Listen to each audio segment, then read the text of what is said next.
was just an accident. This happens all the time. Oops, I'm sorry. That first account we set up on you with your official information that had that one letter off. I'm sorry. Okay, we'll change it. Now, do we have to go offline? Okay, let's go offline. Right? And so, how long is that going to take? Well, is it going to take 48 hours?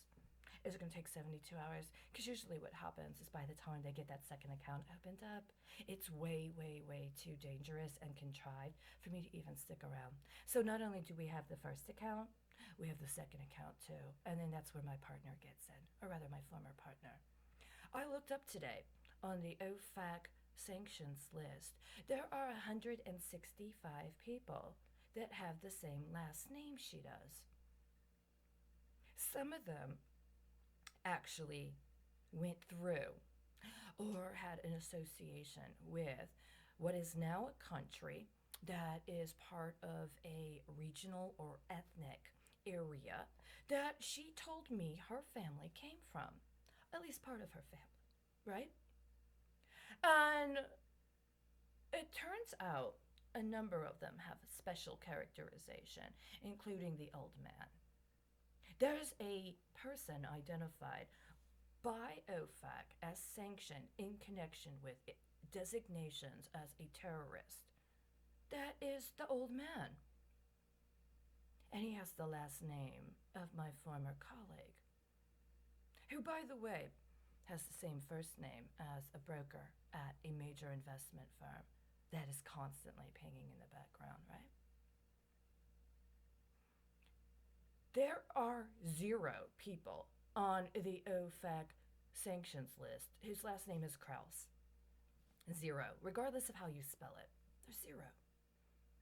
But I've found within the last few weeks several cases that have my last name, the spelling of my last name in them, including a case that has to do with house flipping, including a case that has to do with mechanics liens as a result of a construction loan, including a case having to do with a member of the military getting into a car accident off base.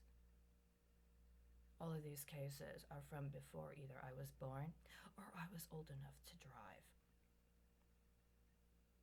And somebody right now is working a 30-year bond that was set up when I was getting my driver's license.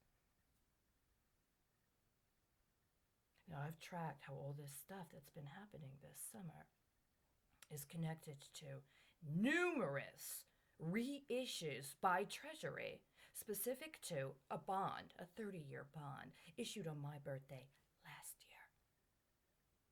And the specific concern regarding this fake proceeding having to do with another 30-year bond that was supposed to be in time for what would have been the president's response, the final budget recommendations from the office of the White House.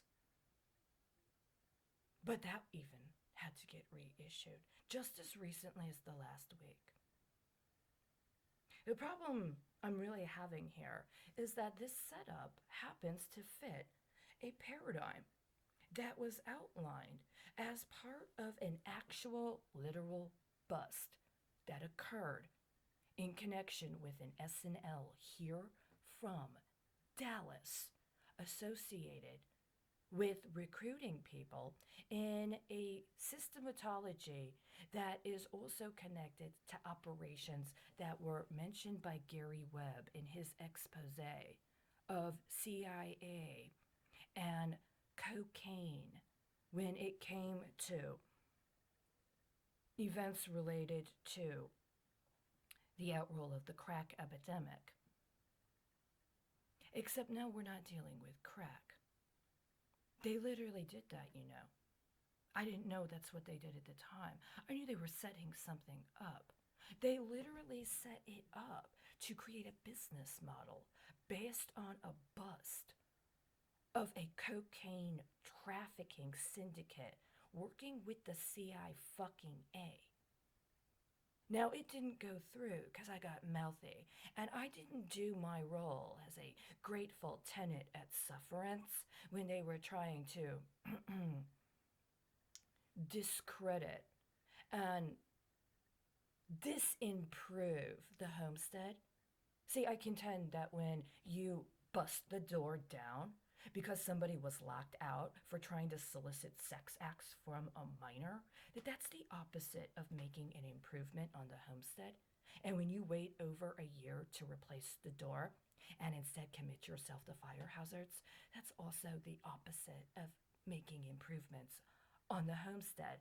And instead, all of the concurrent deals your brother and sister set up is contract bid rigging, including after the state of Texas has changed laws to be blatantly unconstitutional when it comes to confidentiality regarding contract bidding.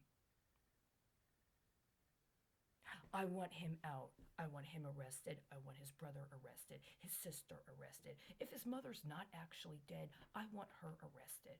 I want those jackass cops that showed up and created that farce arrested. I want the dispatcher at 911 arrested. I want the chief of police arrested. I want the former chief of police arrested. And I want everybody on the damn Dallas Police and Fire Pension System Board that allowed for Hall to get out of town after they set up what they set up based on obstruction of justice and stealing from me. Evidence that should have gone to, among other things, the murders of 6 police officers here in Dallas that were also part of acts of terrorism domestically and internationally, arrested. I'm not under contract with whoever the fuck thought they were going to get away with saying they were the president. That shit's over. And if you had any just cause, or rather, if you even made the hedge yourself and your completely illegal hedge fund, I'd be dead, but I'm not. And now you have no more leverage. You're going to start there. Every day, you don't start one by one, dismantling this terrorist syndicate, masquerading itself as if it has anything close to the legitimacy of the people of Texas or the people of the United States. Every single day, you're busting your own damn co-conspirators. Every single one of them is going to get the blowback. You ever heard of that term? Blowback? That's all you got left until you actually do your jobs.